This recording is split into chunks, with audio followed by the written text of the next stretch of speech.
South की एक famous actress को एक बहुत बड़ी ब्यूटी क्रीम बनाने वाली कंपनी ने अप्रोच किया और उनके क्रीम के प्रचार के लिए करोड़ों रुपए का ऑफर दिया। लेकिन उस साउथ की फेमस एक्ट्रेस ने ये कहते हुए मना कर दिया कि इंसान की असली खूबसूरती उसका असली चेहरा होता है, जिस रंग के साथ वो पैदा हुआ है। ये क्रीम लगाने से कोई सुंदर नहीं हो जाता। और इसके बाद उनकी जम के तारीफ की गई, और हो भी क्यों ना, क्योंकि चंद पैसों के लिए उन्होंने अपने फैंस के साथ धोखा नहीं किया। गाइस, उस साउथ की फेमस एक्ट्रेस का नाम है साई पल्लवी। आपको यह सुन के कैसा लगा, चैट सेक्शन में लिखना मत भूलिएगा। गाइस, मान लो कि अगर किसी दिन डॉल्फिन और शार्क की भिड़ंत हो जाए तो क्या होगा? तो आप लोग कहेंगे कि प्यारी सी दिखने वाली डॉल्फिन इस खतरनाक शार्क का क्या बिगाड़ लेगी। तो आप गलत हैं। एक्चुअली डॉल्फिन शार्क से ज्यादा फुर्तीली होती है और उसके पास एक हॉरिजॉन्टल पूंछ होती है जो कि उसे ऊपर से नीचे और नीचे से ऊपर तेजी से जाने में मदद करती है।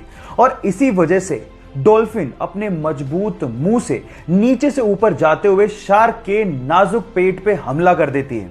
और यही वजह है जिसकी वजह से शार्क डॉल्फिन से डरती है। गाइस, जो दिखता है वो होता नहीं है।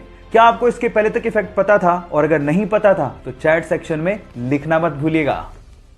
सुशांत सिंह राजपूत के फैंस ने 14 जून को एंटी नेपोटिज्म डे मनाने का फैसला किया है। 14 जून को ही क्यों? क्योंकि उसी दिन हमने हमारे सुशांत को खो दिया था और उसकी एक वजह नेपोटिज्म भी थी। गाइस, सुशांत सिंह राजपूत की कुर्बानी जाया नहीं जाएगी और एक दिन ऐसा आएगा जब लोग अपने टैलेंट के दम पे आगे बढ़ेंगे, ना कि नेपोटिज्म के दम पे। ये सुशांत के फैंस का सुशांत को बहुत बड़ा ट्रिब्यूट है, ताकि जो सुशांत के साथ हुआ वो बाकी यंगस्टर्स के साथ ना हो पाए। आपका इसके बारे में क्या कहना है? चैट सेक्शन में लिखना मत भूलिएगा। दुनिया में बहुत सारे ऐसे लोग हैं जो कि गरीब लोगों और सड़कों पर रहने वाले लोगों के लिए खाने का इंतजाम करते हैं, लेकिन बहुत ही कम ऐसे लोग हैं जो इनकी साफ सफाई के बारे में सोचते हैं। और कोरोना काल में हम ये तो समझ ही गए हैं कि साफ सफाई की कितनी इंपॉर्टेंस है। अब इसी चीज को ध्यान में रखते हुए अमेरिका के जैक नामक एक बंदे ने इन गरीब लोगों को और सड़कों पर रहने वाले लोगों को शैम्पू और साबुन बांटने शुरू कर दिए। लेकिन कुछ ही दिनों में उसे समझ में आ गया कि इसका कोई फायदा नहीं है, क्योंकि इनके पास नहाने के लिए जगह ही नहीं है। तो फिर उस बंदे ने एक ट्रक खरीदा और उस ट्रक को मोबाइल बाथरूम में कन्वर्ट कर दिया।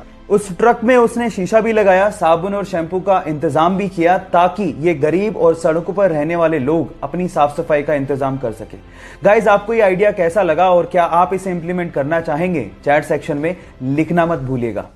एक बार सुशांत सिंह राजपूत के किसी फैन ने उन्हें सोशल मीडिया पे मैसेज करते हुए लिखा कि मेरे पास पैसे नहीं हैं, लेकिन मैं केरला के बाढ़ पीड़ितों के लिए कुछ खाने की चीजें डोनेट करना चाहता हूं।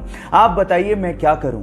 तो सुशांत सिंह राजपूत ने 1 करोड़ रुपया डोनेट करने के बाद उस फैन को रिप्लाई किया कि तुम जो चाहते थे वो मैंने कर दिया।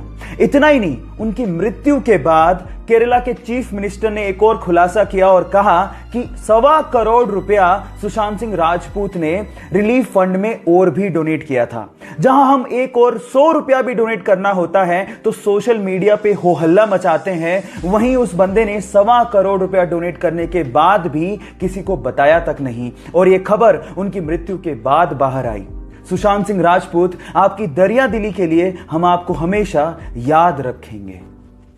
इस कोविड-19 के टाइम पे अगर आपने किसी को कॉल किया हो तो अक्सर आप लोगों ने ये कॉलर ट्यून जरूर सुनी होगी। कोरोना वायरस या कोविड-19 से आज पूरा देश लड़ रहा है, पर मेरा सवाल ये है कि इस कॉलर ट्यून में आखिर आवाज है तो है किसकी? डोंट वरी, मैं आपको बताता हूं।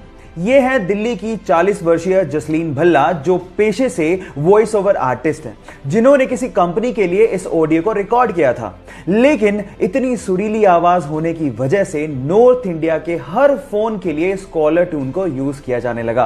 क्या इसके पहले तक इफेक्ट आप जानते थे? और अगर नहीं जानते थे तो चैट सेक्शन में लिखना मत भूलिएगा। गाइस, एक खुशखबरी है, कोरोना की पहली दवा आ गई है। जी हां, आप ठीक सुन रहे हैं। भारत सरकार ने फैबीफ्लू नामक एक दवा को कोरोना के खिलाफ इलाज के लिए आधिकारिक मंजूरी दे दी है।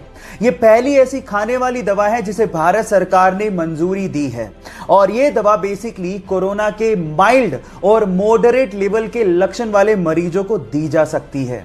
कंपनी का यह भी दावा है कि जिसे डायबिटीज या फिर हार्ट डिजीज है उसे भी यह दवा आसानी से दी जा सकती है। कोरोना के खिलाफ जंग में हम आगे बढ़ रहे हैं और जल्द ही कोरोना के खिलाफ अच्छे दिन आने वाले हैं। आपका क्या कहना है इस बारे में चैट सेक्शन में लिखना मत भूलिएगा।